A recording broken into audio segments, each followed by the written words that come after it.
I'm walking down the street. I do want to say to Doni and many of you in this room that over a very long career in this city, all of you have helped me and my colleagues tell the truth and to try to tell. I may not look like you and you me, but my head up. I'm South Carolina, so I just...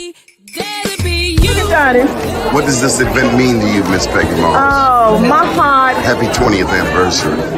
my heart is about loving up on my sisters. Do you know what it feels like to have your sisters in the room? Done. And dare to be different and unique. I'm gonna be the best me I can be by letting His glory shine through. I am beautiful, I am blessed, but not just what you see in the flesh. I'm free from people, free from myself. The doctor lived next door to the janitor, to the reverend, and the lawyer. We were together. Now we get so high and mighty that you create stress for your society because you don't like poor black folks either. That's a health problem. Get yourself together so I can stop being taking care of geriatric people and get back to pediatrics. I thank you, Doni, for all you've done. Let's keep doing it all the more. Letting His glory shine through. Dare to be you, dare to be me, dare to be different and unique. I'm gonna be the best me I can be by letting His glory shine through. And I dare you, I dare you, I dare you to be you. First name's Doni, last name's Glover. In it to win it for the long haul, baby. All right, all right, all right. Some hot tea going on here. How you doing out there? It's election time. Oh, it's election time. Yes, it is. Up in here.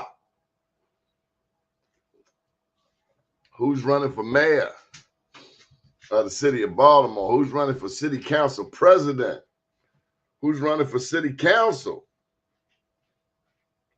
Who is in the election? Tell me, tell me, tell me. Tell me something good. So last week we had Vinroy July on. Vinroy July is running for city council in the 9th district. We also have a young lady, Sonia Edie, who's running for city council in the 9th district. And then, of course, we have the incumbent, Dr. John Bullock. Dr. Bullock, how are you, sir? Doni Glover, I'm doing fantastic. How about yourself? Welcome to the show. Yes, sir. Thank you for having me. How's it feel? How you feeling today? Look, I'm feeling pretty good. Spring is here now. I will say, it's great being outside, talking to people, having those kinds of conversations around the work we're doing, but also just feeling energized as well. What are the boundaries of the 9th district?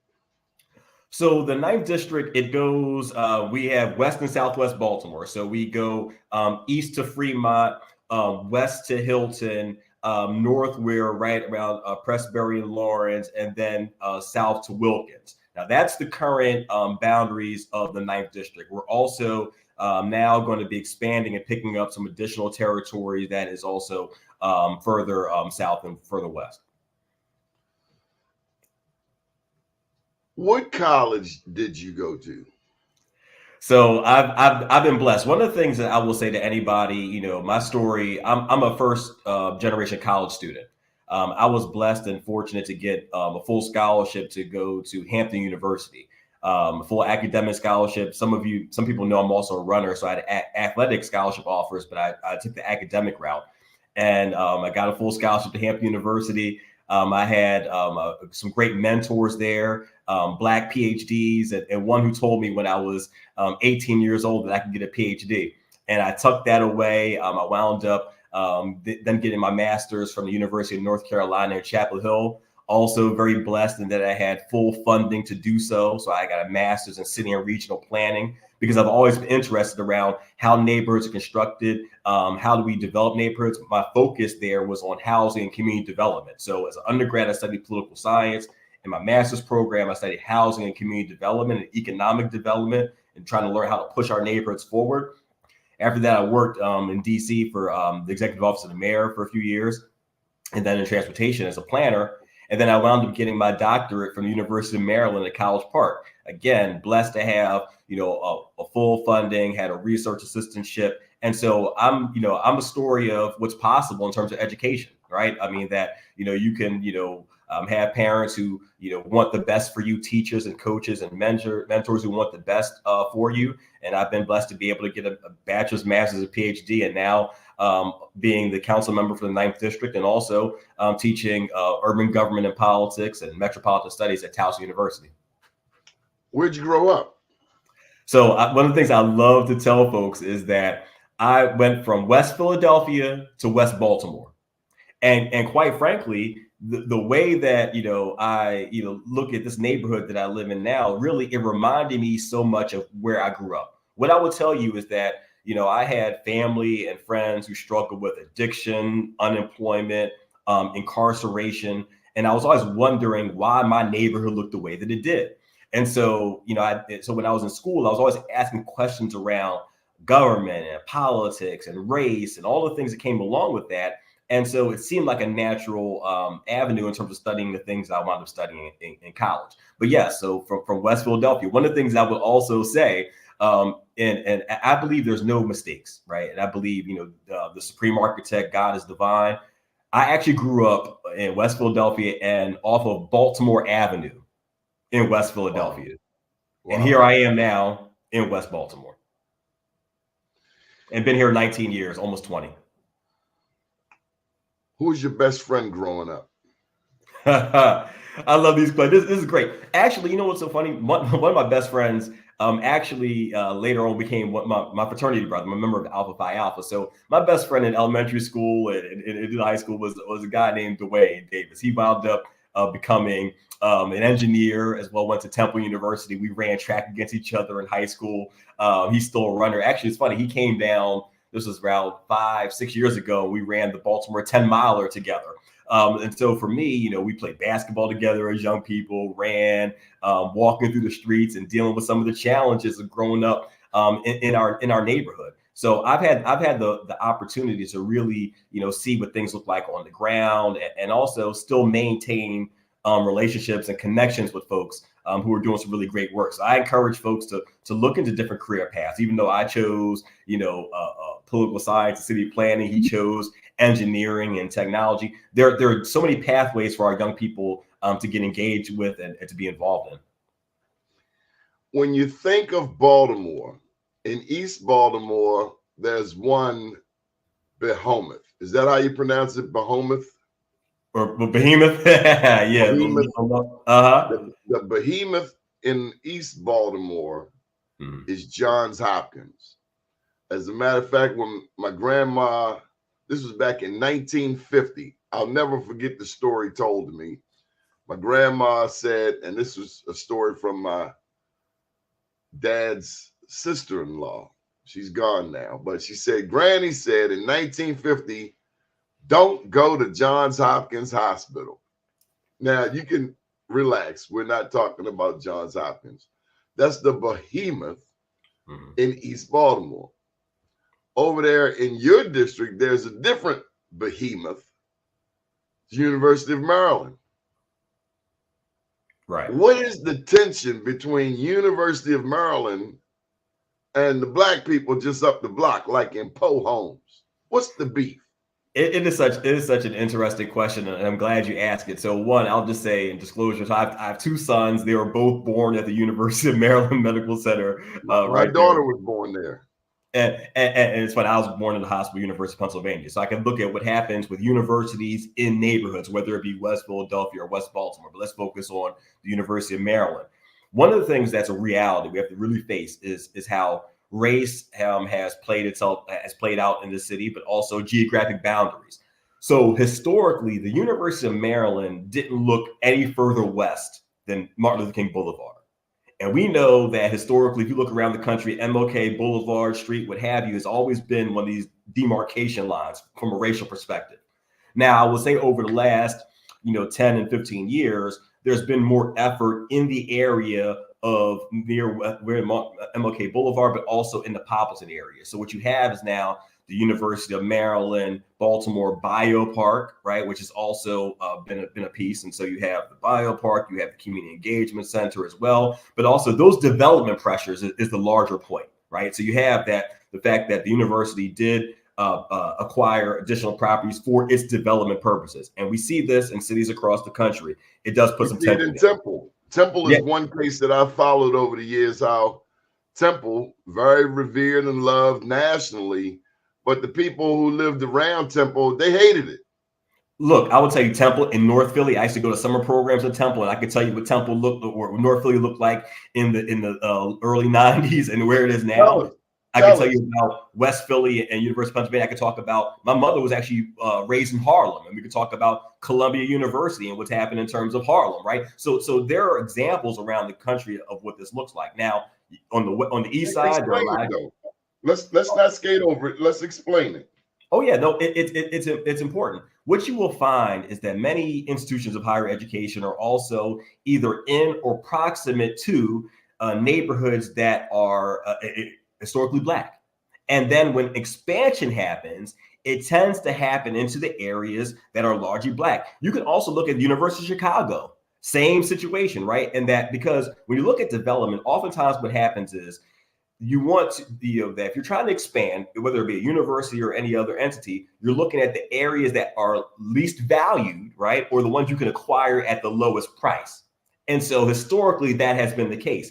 Not only to mention that, over time, and we're talking about the 50s, 60s, urban renewal was also a policy that was utilized around the country, right? And so again, some of these areas that had been either defined as blighted or slums or what have you, and using the power of eminent domain to acquire properties. So there's also that. And so not only in the midst of that, you also have, again, an institution that is large. You have public housing, which is also in the midst of it. And then you also have some legacy homeowners and renters in the area. So it's an interesting mix of young professionals who've come in and who've also raised the prices of rent and housing in the area, that kind of tension, right? Where some have been then pushed out economically. We have also what happened in terms of a development project, right? That is still ongoing. And I mentioned eminent domain, and that was a policy that was used, right? Which also then moved people out of the area.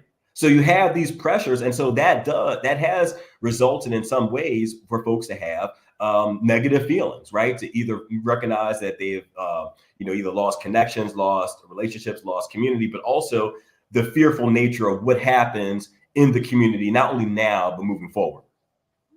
There will be an interesting story. This is just north of the 9th. But when I look at Coppin State, when I look at the properties below North Avenue, Coppin has now expanded from Baker Street all the way up to Gwynns Falls. So 4 blocks below North Avenue is Baker Street. I can tell you that in between Baker and North Avenue, that was Warwick Avenue, Thomas Avenue, Whitmore. And within those areas were a lot of my friends were killed. It was an alley in between Warwick and Thomas Avenue. We all cut through that alley. I remember my first semester away at Morehouse, 1983, I get the phone call that Daryl Motley had been killed in that alley. He was probably the most popular kid in our neighborhood. God rest his soul. Phenomenal basketball player, phenomenal football player. Kid had every color Converse in the book. I mean, you name it. But he was gone. And it made me so glad that I was able to escape. But I can tell you, in that area, the properties that got taken up by eminent domain or however it was taken by Coppin, I'm glad they're gone. There were people who were living there that probably may not feel the same way. I would imagine that they were compensated. But when I look at that swath of land now, the stress is gone. I mean, sometimes we grow up in environments that are deadly. Yeah. But because you're so used to it, you can't imagine anything else. So let me jump in here, because I think, you make such an excellent point. One thing I'll just share with you, I remember I was 12 when the first person I know that got killed. So I was 12, he was 13. He lived 3 doors down from me, Matthew Booker, right? I was in 7th grade, he was in 8th grade. And unfortunately, it was a time period in the 90s where there's a lot going on, and folks were getting killed over jackets and sneakers and stuff like this. And that was the situation that happened to him, right? Starter jacket, coach jackets. Yeah, I mean, and if I'm really honest with you, I talked about being a runner. One of the ways I found out I was fast was in a situation like that, right? So you think about fight or flight, and I realized I can't outfight 7 guys, so I ran. But one of the things that I'll also say, since you mentioned, Coppin State and that footprint, one of the roles I've also had over the years has been as the president of the Coppin Heights Community Development Corporation, right? And so when you start looking at this area of Coppin Heights and what it means in terms of development, yes, you can talk about the university, but what about the houses around it? And I say this as an educator, but also as a father. When I think about sending my young person or my young boys to school, I want them to be in an environment that's safe. I want them to be in an environment that's flourishing. And for the university to actually be successful, that North Avenue is really the gateway to the university. And it's also a gateway in our city. So I hear you exactly, right? There are some things that are unhealthy that folks have become accustomed to, right? And I say, self-included in terms of some of the unfortunate things we see around us, right? But blight and vacancy and dumping does not have to be the way. But there's also a way to do development without displacement, right? So again, if we're talking about properties that have been vacant for 10 and 15 and 20 years, and then rehabbing those, putting those back on the market, that's a fantastic thing, right? But then are we also going to have folks who are homeowners, folks who are who look like the folks who are in the neighborhood? Diversity is great and all, but again, can we make sure that there are opportunities and pathways for home ownership and opportunities for development within the community? So I think, we see a great opportunity. I know there's the West North Avenue Development Authority there. I mentioned Coppin Heights Community Development Corporation. There are some other, small and medium-sized developers who are looking at, that whole entire area. Again, we think about, and you mentioned the 1950s. Right. And my father and my parents are passed. Right. But I think about, the fact that when they talk about what communities look like in the 40s and 50s, and especially around our historically Black colleges, right, we have to then, put more resources, more emphasis, and more care into those communities. I'm getting ready to get deep on you, cousin. Can we convince an upwardly mobile, educated Black woman to move into the 9th district?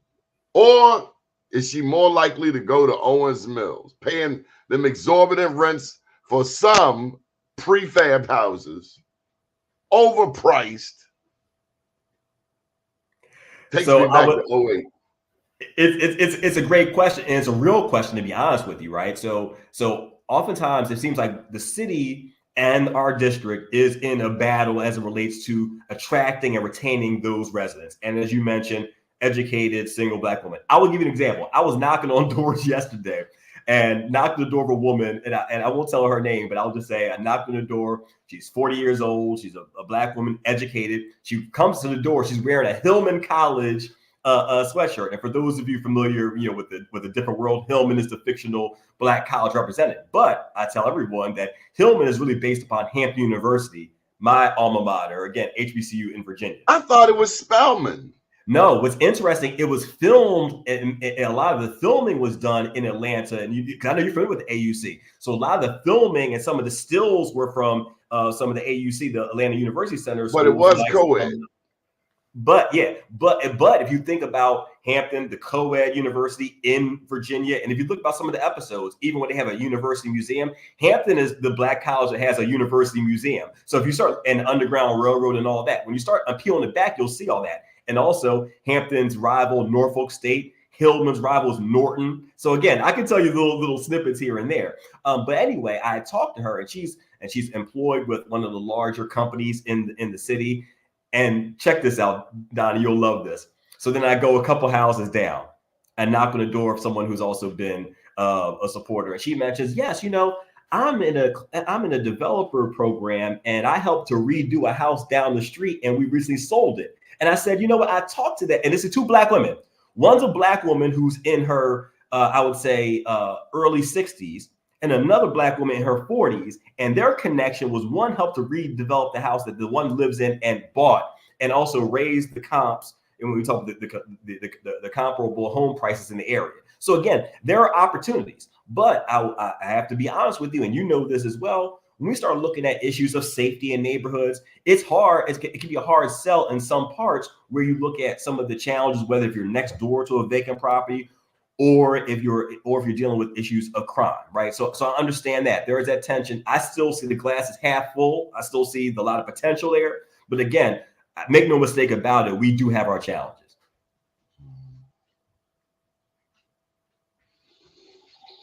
Tell me about development in the 9th district. Well, so I will look at it. That was your major, right? That was your major housing, economic development. So I can tell you this, it's mixed. You can see things in different parts, right? So for instance, one of the pieces, and I know we'll get back to this, is the number of vacant properties we have. Some of the vacant properties are residential, and I would tell you that the vast majority of those vacant properties are privately owned, right? And so there are certain challenges the city has in terms of dealing with that. That's one piece of it.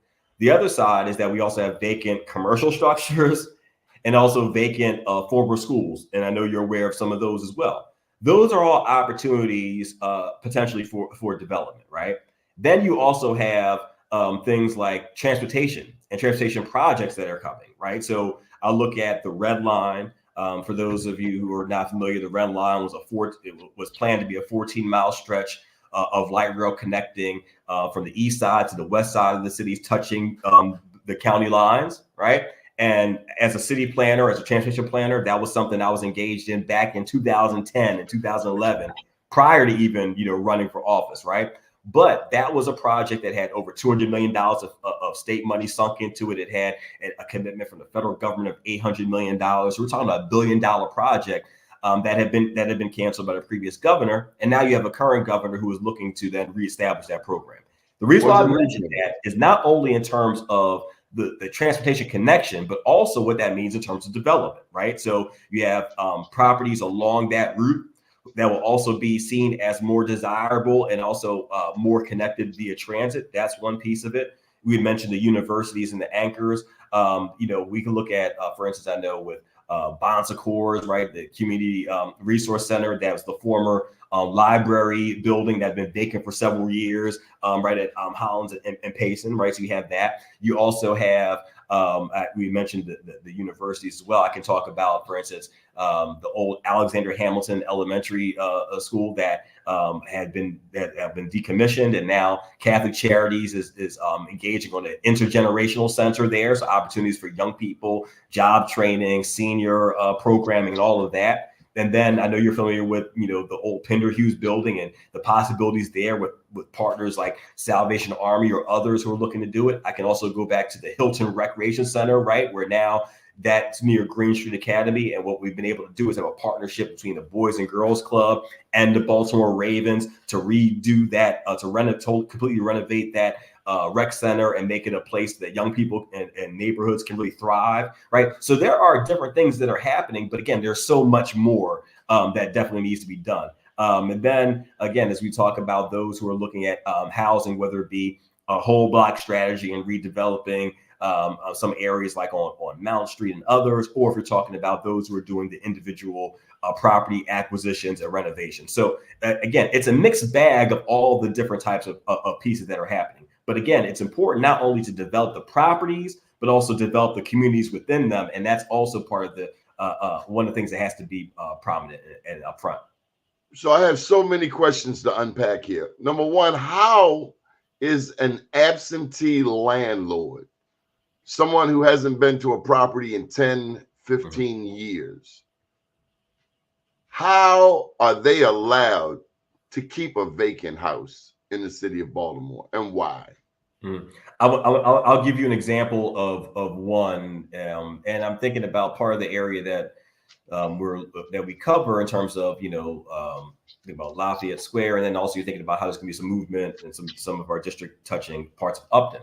So I know of a development project. I won't get into all the details of it. Where well, I might as well I get into it. So if you look at, for instance, the Perry Mitchell House, right, and you think about the redevelopment there are properties that are on that block that have been in disrepair for a number of years. And what happens though is that as long as the property owner, even if they're absentee and even if the property is in disrepair, if they're paying the taxes on it, right, then they still are able to maintain not only the ownership of it, but and if they're also paying for any code violations or abating them, then there is not much the city can do due to their private property rights, right? So again, the city can't just then go and take it. However, there are some additional tools that the city is now able to utilize that can be helpful. So one is this policy referred to as in rem foreclosure. Essentially, when you get to the point where not only the taxes but any of the fines also exceed the value of the property, then the city can then reclaim ownership of it and then dispose of the property to someone who actually wants to do something with it. I know receivership is a program that existed for quite some time. The challenge in many of our neighborhoods is, one, yes, getting in contact with a property owner, making sure they do something with it. But in some of our areas, the market, if you will, is not as strong, meaning that even if the property is vacant, there isn't another individual or entity who's interested in developing that property because it may be on a block of other vacants. It may not be seen as one of the focal points, or maybe on a side street or something like that. So oftentimes it gets neglected. And as you know, with vacant properties, especially with out of state or out of town land owners, right, you have the complaints, the dumping, the trash, the structural issues, the water damages affecting other properties. And then it also challenges the other properties in terms of being able to get insurance, being able to have structural stability with their properties. But again, we have, put it this way, I'll give you the sheer number of the 13,000 or so vacant properties we have. Over 75% of those are privately owned. And then I will say, over those 13,000 vacant properties, fully 1/3 of those properties are in the 9th district, because we look at what's happened over the years. And so we have so many of those challenges to deal with. And the other point that I would say, because I think we have to also own some of this, there is, yes, the people who have snapped up properties for development purposes. What has also happened is that individuals have said, look, we know that Baltimore is going to be a place that people are looking at. So let's just snap up some properties. And once the market turns, we'll develop them. But until then, we'll sit on those properties. And that's what you're seeing in some of these cases. Folks are sitting on these properties and is waiting for something to happen so the market changes. So they're looking at it from a development pressure point. The other point that I would also mention, and I'm encouraging all of us, and I say us included, to make sure our families have wills and have clear title with these properties. Because what also happens is, say, we have, Big Mama owned the house, Big Mama dies, and now you have 3 and 4 children, and there's no clear title to who owns the property. And so since no one has clear title to it, no one's paying the taxes on it or taking care of the property, it falls in disrepair, falls in the tax sale. There are things like that also happen. We need to make sure that our folks are maintaining these properties. I think about this house and thinking about what happens, with my son and making sure that he has opportunity to move this on, and my other son making sure he has opportunity, to take ownership of these properties. Because again, there are folks who are looking at this surely from a dollars and cents point of view and not from a neighborhood point of view. And both are important. But again, we have to make sure that we are crossing our T's, dotting our I's, so that our families can benefit from our legacy and not be pushed out and not see these neighborhoods change over, not only from a demographic point, from race and class and the things that come along with that. So I know it's a long answer to a short question, but it's a complicated issue that we wind up dealing with. Are you telling me that there's nothing that can be done about the vacants with absentee landlords? Are you telling me that there's no legislation that can be put forth, maybe as has been done in Brooklyn or Harlem or DC. Are you telling me we're handcuffed by absentee landlords? There's nothing? Well, we're not handcuffed, and I wouldn't say there's nothing, but there are challenges. I will tell you this: one of the first bills that I attempted to introduce when I got on the council was looking at the taxing structures for the vacant properties. Right? Do we tax them at a higher level? Right? And that was something that I was like, maybe we do that, because I know they've done that in DC. Right? Now you mentioned, and I can talk about Brooklyn. My sister was born in Brooklyn. Both my parents were Army veterans, right? My mother's a disabled veteran. My father was a veteran. And they met in the Army, and then my mother's from New York, my father's from Philly, and they wound up, moving down to Philadelphia, and that's obviously where I was born, right? But the challenge we had with Baltimore and that type of policy is that the housing market at that point was different than DC's, right? So, for instance, in DC. And I was in DC, I left there in 2005, right? What was happening also is that if you had a vacant property, right, there was a hot market and you were able to then either sell, develop, and get the return on that investment. Some of these, again, the absentee landowners are in a market where they're not going to see that immediate return on investment. There is that. The other part too is also not only, yes, there are the vast majority of properties are privately owned, but think about the city-owned properties.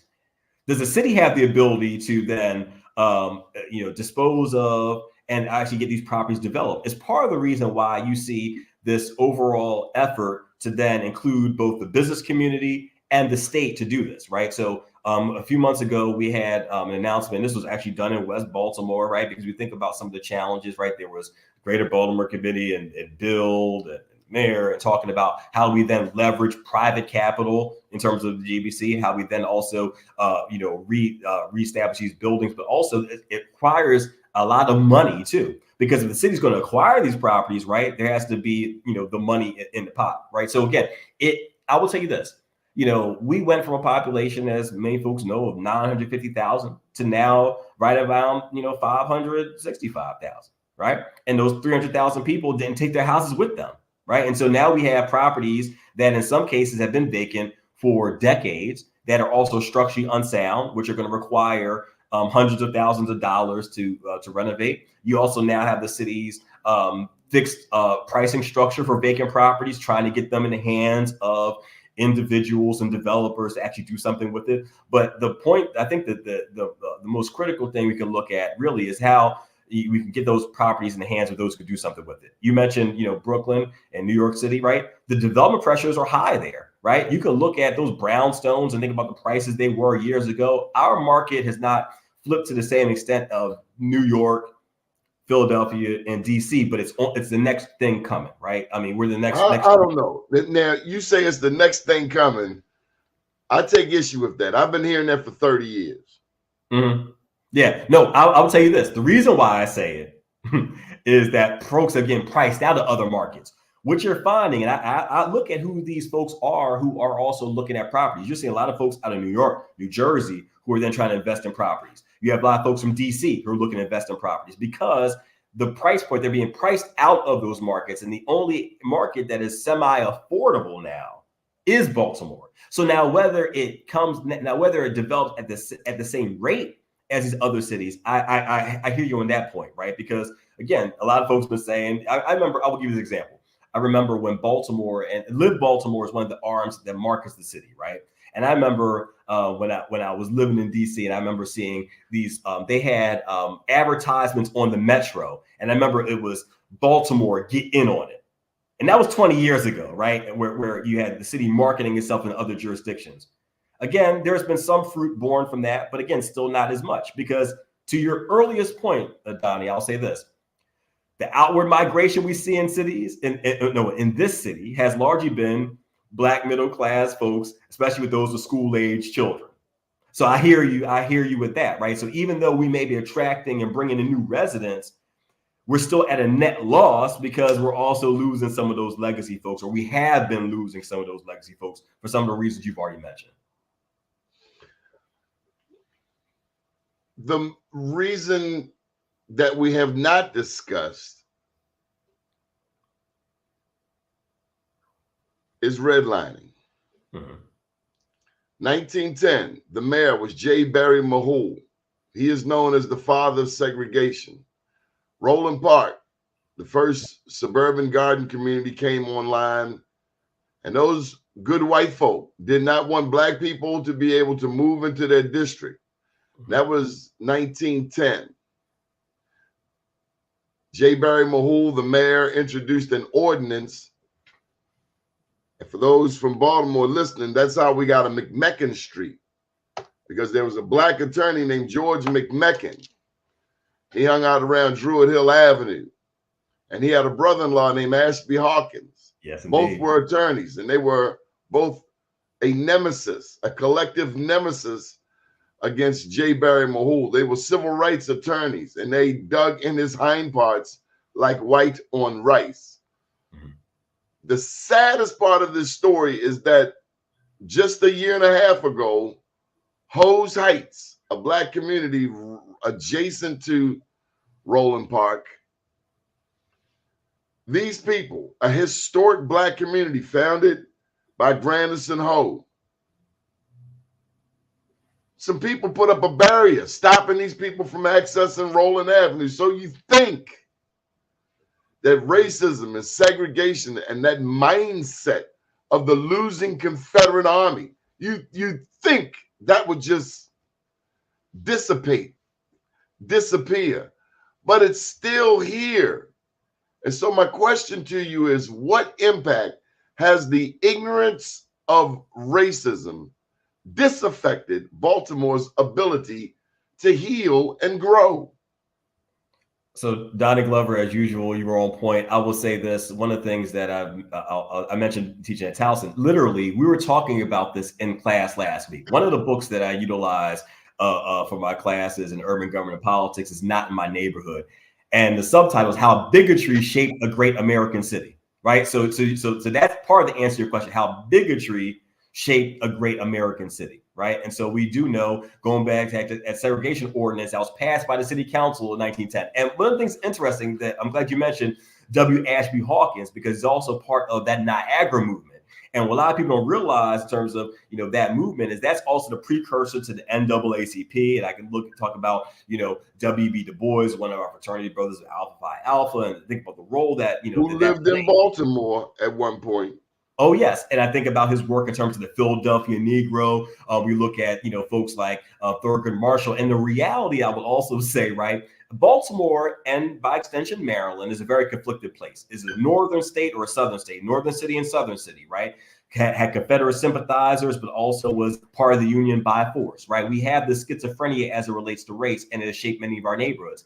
I tell folks, this house that I live in right now, built in 1927, had a restrictive covenant on it, right? Restrictive covenant saying this house may not be leased, sold, conveyed to, occupied by a Negro, right? And we look at how these neighborhoods changed. This one changed from all white to all black, right? The whole history of redlining, block busting, white flight, panic peddling, all those things have happened to shape Baltimore neighborhoods. I remember I still talk to my neighbors, talk about how they were the first Black person that lived here, whether they're talking about the Black folks who crossed Fulton Avenue or folks on Pennsylvania Avenue, and talking about that whole historical legacy, right? That you had not only your teachers, dentists, lawyers, doctors, everyone who was in this community. So I say this as an HBCU person, as a person who looks at all these issues in terms of our communities. And not only we look at, I had mentioned the red line and redlining, the highway to nowhere, right? Which bisected, part of our district, the Franklin and Mulberry corridor that have been affected by that highway.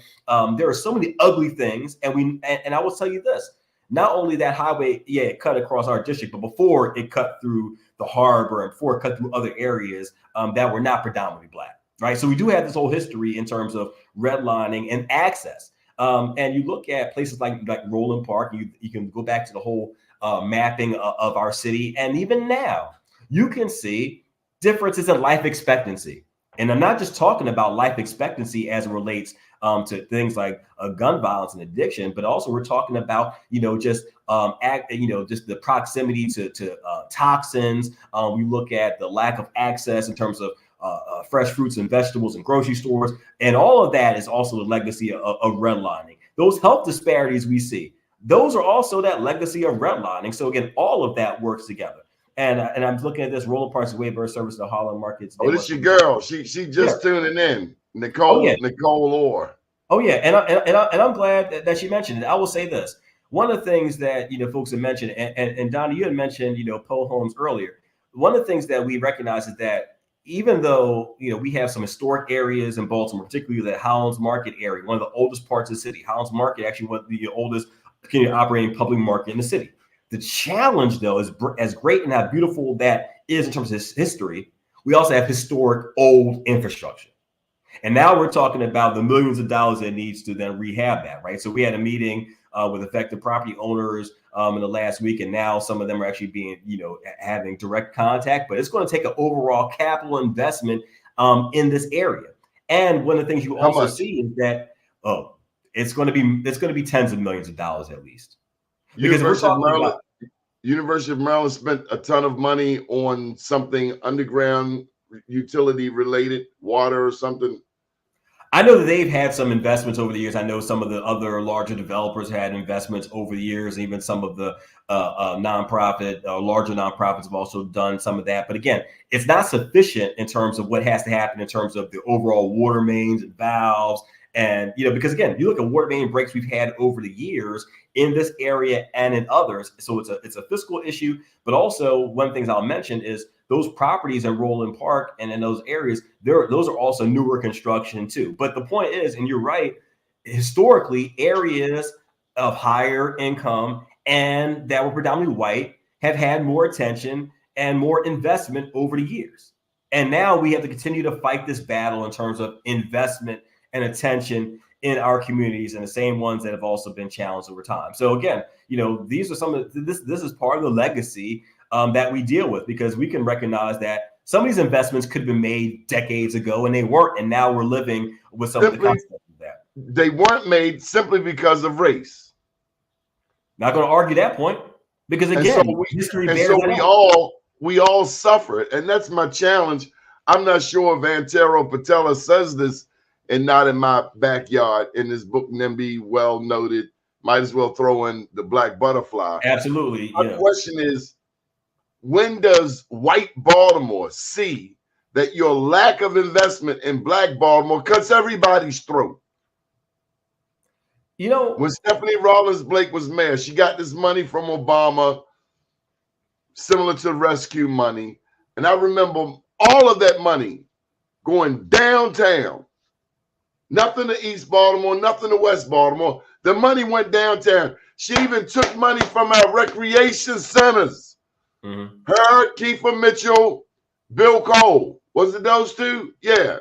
Kiefer Mitchell and Bill Cole. You were just coming on the scene then. Yeah, and let me add something else. I don't mean to rub the sore even more raw, but let me give you this. Remember the Baltimore Grand Prix? That's what I was about to say. I know that's where the money went. Yeah. They put it on a damn Grand Prix that lasted 2, maybe 3 years, and then it was gone. And you like, did we just get flim-flam by a chick from Ashburton?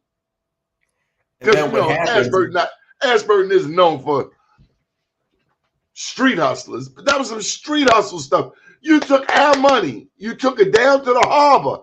The harbor, which is dead. It's dead. And so, Donnie, this is an interesting point too, because I know some folks, talk about, wait a minute, now Pratt Street is redone in terms of this, Grand Prix and all that. And then, since you mentioned the harbor, we should talk about this too, because one of the challenges I have, even when I'm talking, to our students, is we look at development, right? And development downtown, and sometimes it's downtown versus the neighborhoods. I don't think it has to be versus the neighborhoods, but historically it's been seen as that.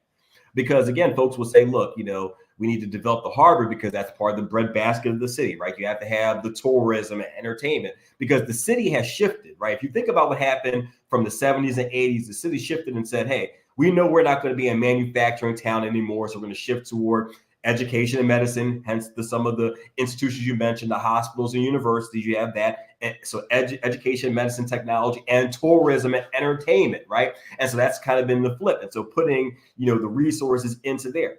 And that could be impactful, but it can't be the only thing. And so you have to couple that with investments in neighborhoods. It can't just be one to the exclusion of others. That's the answer.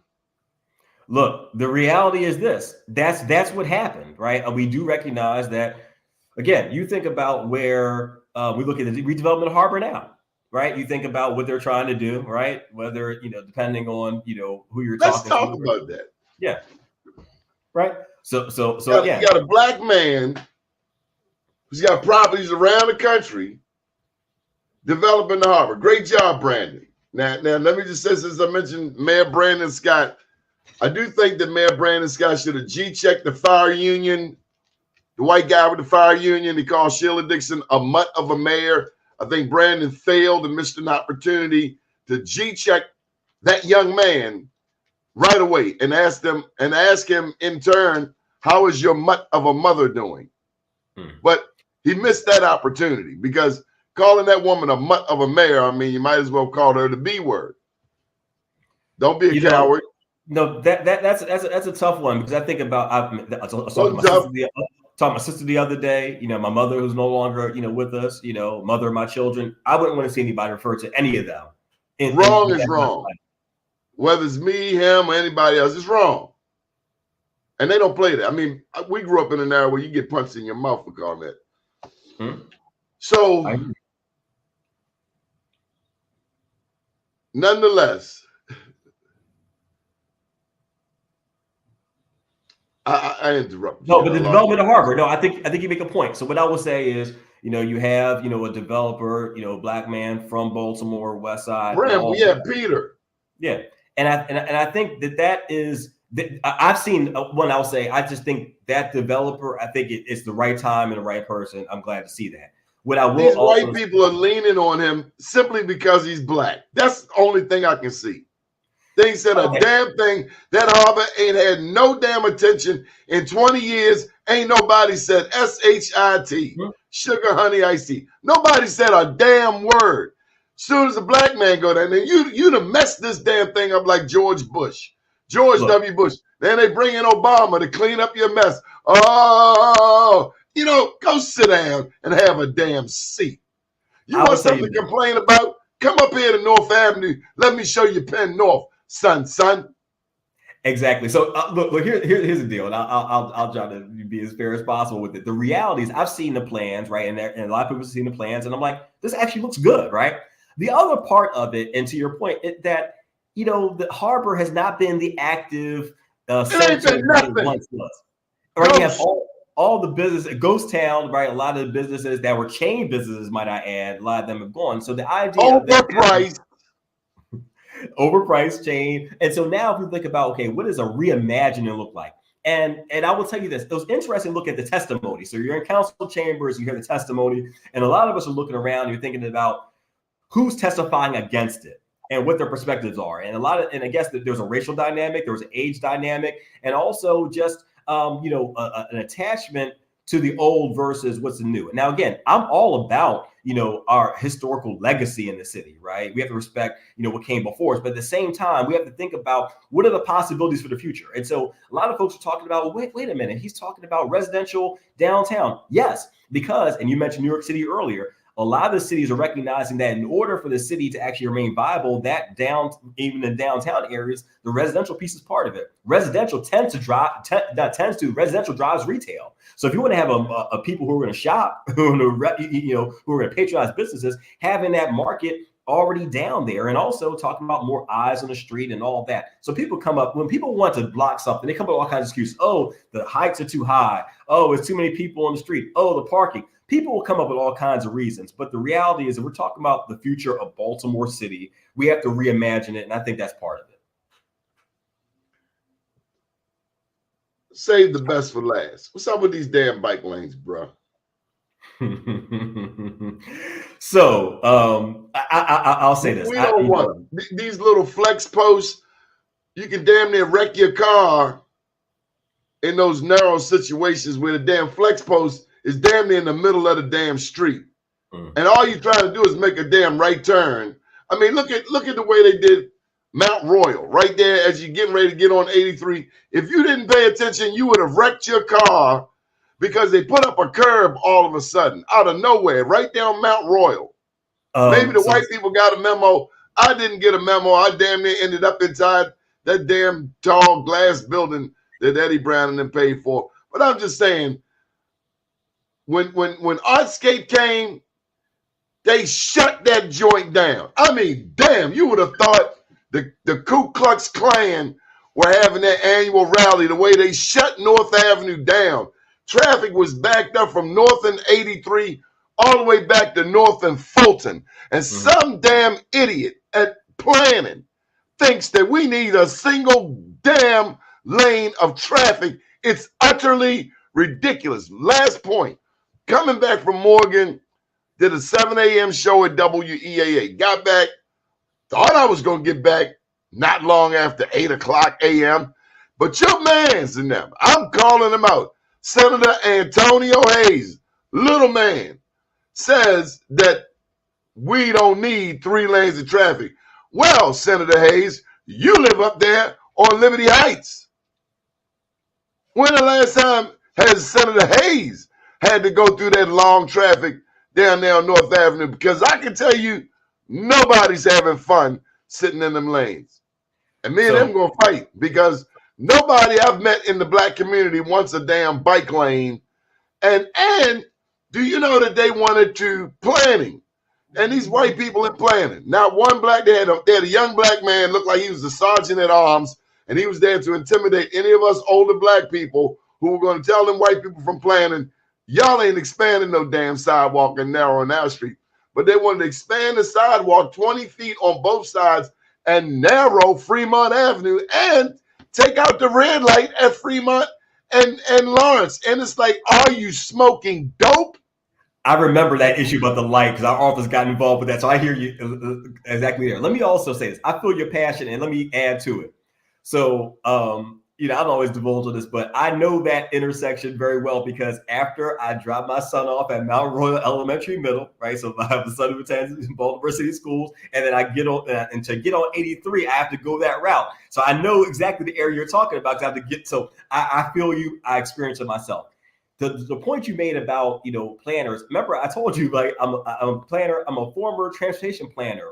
And the reason why I got into planning is that there were not a lot of people who looked like us at the table earlier on. If you look at a lot of plans that happened, not only in the 60s, 70s, but even now, one of the things that we learn in planning school and our folks on community development, you can't do it without the people, right? And so you have to have folks at the table. Who is your target audience, right? Is this something and you can't have a meeting in a church, JB, and not even say a prayer to God?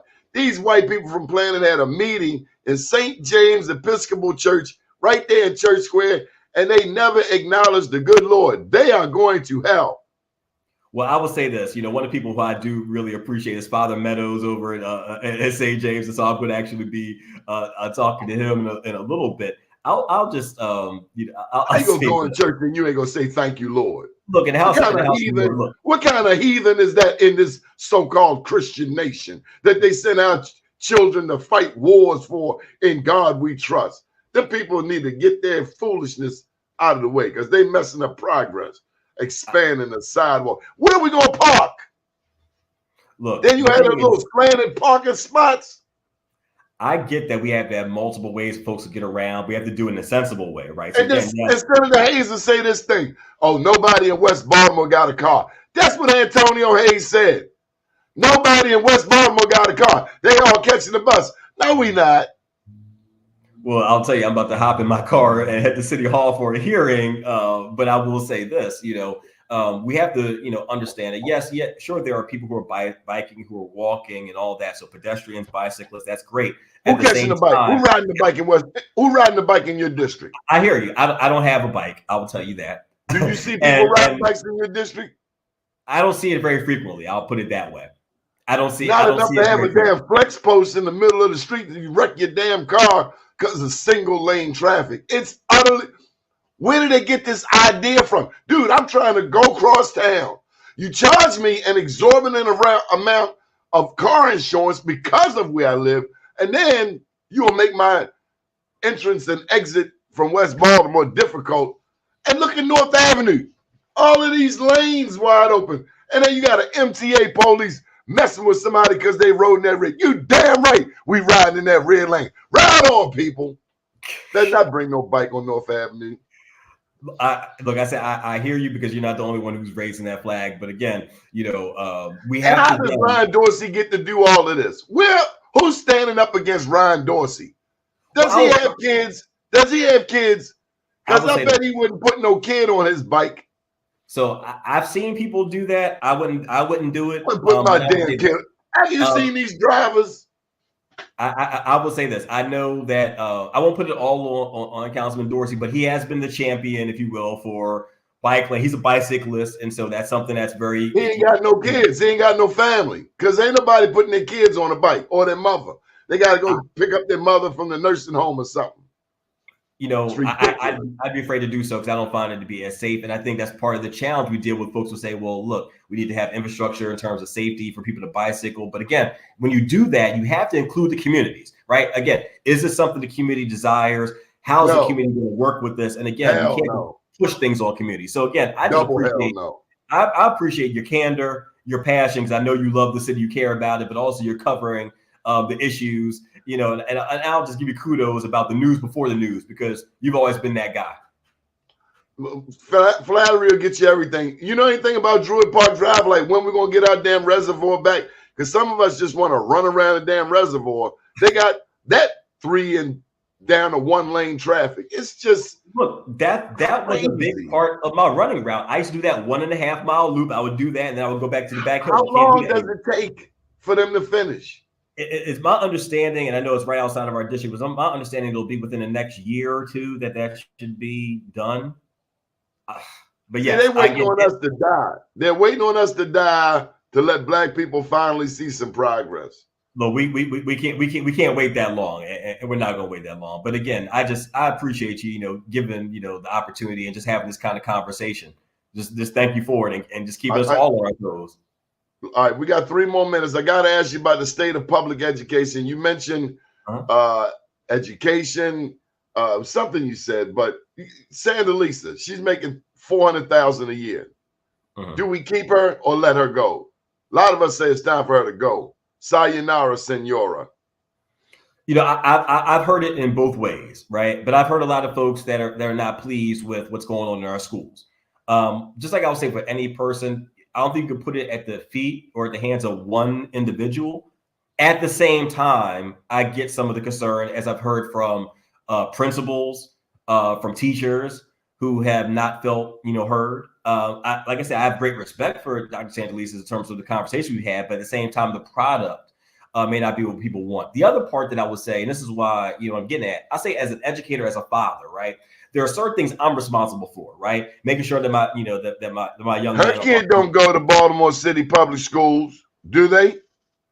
I know at one point they did, and I don't know where they are now. I know she has daughters, and I don't know what age bracket they're in. But again, people have the choice in terms of education. But I will say this: as an educator, as an educator and a father, it's my job to make sure my young men are fed and they have sleep and they're ready to get to school and they have the books at home and I'm helping them through their homework. And I recognize that I am very privileged, right? So yes, I'm a first generation college student, but I have a PhD. My son's mother has a master's degree, right? So they can help with their homework at home. They have people who are looking over their shoulder and making sure they're doing the right thing. Not every family is in that position, and not every student has that support system at home. So the young people who come to school, whether they have dealt with violence or crime in their neighborhood or in their home, or dealing with assault on the way to school, or dealing with being hungry, those are young people that our teachers are dealing with, right? And so again, the challenges that are outside the classroom, I feel those, and then inside the classroom, what are we dealing with? And I would also say, even though COVID is several years ago, we're still dealing with the aftermath. I look at my sons and I think about some of the things they didn't get during that time period, and the catch up that we're doing. And so I understand that there may need to be some shakeup. And I'll say this, and I'll be fair about this as well. As a sports fan, one of the things we see oftentimes is that, a new coach can be hired, right? That, maybe we have to go in a different direction. Maybe it isn't that the coach is terrible, but maybe we have to go in a different direction. And so I understand that, right? So if you're talking about the CEO, if you're talking about, the head coach, if you will, then maybe there has to be a decision being made. And I know that's top of the mind for some people. we need some new recreation centers. Seems to me that the city of Baltimore, you take the map where all of these murders and shootings are happening and give them places a brand new recreation center. Cherry Hill is nice, Cahill is nice, but I'm talking about 24th and Greenmount. I'm talking about John E. Howard. I'm talking about Lillian Jones. They took our recreation center. You know, we lost our community center back in 07 to Sharfstein. Somebody gave it to Sharfstein. Our community center in Sandtown. We had it going on. So sometimes we wonder if our black elected officials, not yourself, because you weren't there at the time, if they're paying attention. And by the way, do you have somebody to pass the ball to? Because you only got one more time if you win this one. I'll just say I agree with you about the recreation. So look, I talk about, you know, being a runner. I got my sons involved in athletics and enrichment programs. We need that, right? And so we need centers for that, and that could be the heart of our community. So again, I have no disagreement there, and I thank you again for the time. Any final thoughts? You want to make a closing statement why people should vote for you here in the city of Baltimore? I give you the screen. You just got to end off by saying, "Good morning, world." All right. So again, you know, Councilman John Bullock, I've been representing the 9th District, elected in 2016 and reelected in 2020. I think the work we've done speaks for us, whether that's passing the funding mechanism for the Affordable Housing Trust Fund, whether it is things around alligating and greening, whether it's even in this term, creating historic districts that preserve Black legacy home ownership, that also extended tax credits for folks to take advantage of in order to reestablish and redevelop their neighborhoods. You know, I'm someone who's been in the trenches. I'm fortunate to have the support of some of our progressive organizations, some of our working class families. Again, I mentioned as being someone who is, you know, from the working class, who's also had the opportunity to do quite well for himself and his family, but also things I want for my family, I want for your families. And so, again, as we gear up and get ready for, you know, May 14th, again, take advantage of the opportunity. I'll be seeing you out there. And again, this is, you know, just the future of our city, not only in West and Southwest Baltimore, but the future of Baltimore as a whole. So again, I tell you to go out and vote. Again, Councilman John Bullock, you can find me on Facebook at Councilman John Bullock, Twitter at Doc Bullock, and also Instagram at Doc Bullock. And I'll just say good morning, world, and God bless you.